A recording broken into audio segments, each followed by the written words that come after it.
Subscribe to our channel by clicking the subscribe button. Click the bell button and enjoy the latest uploads from our channel.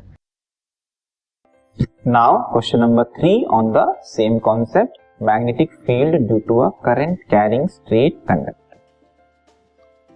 The magnetic field at a distance r from long straight wire carrying current is 0.4 Tesla. What will be the magnetic field at a distance 2r? ठीक है, Tesla magnetic field की magnitude की unit होती है. ठीक है, तो यहाँ पे क्वेश्चन में बोला जा रहा है एक लॉन्ग स्ट्रेट वायर है और एक डिस्टेंस r लिया जा रहा है. ठीक है, रेडियस नहीं है, ये डिस्टेंस r है.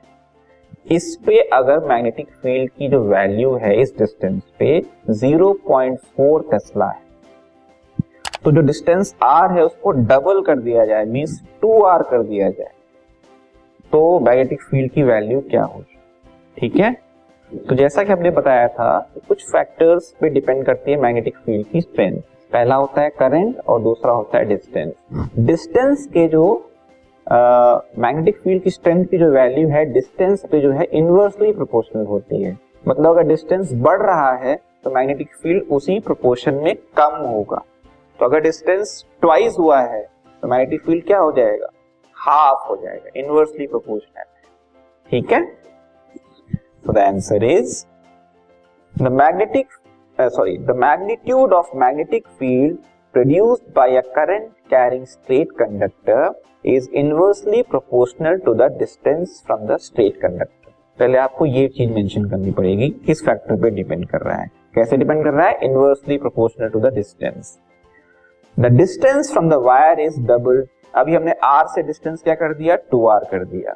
Therefore, the magnitude of the magnetic field will reduce to half of the previous value.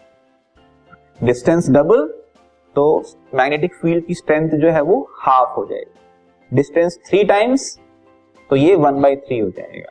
Getting me? सो 0.4 का हाफ क्या हो जाएगा, 0.2 टेस्ला. तो हम बोलेंगे ट्वाइस r के डिस्टेंस पे मैग्नेटिक फील्ड की वैल्यू कितनी हो जाएगी, 0.2 टेस्ला.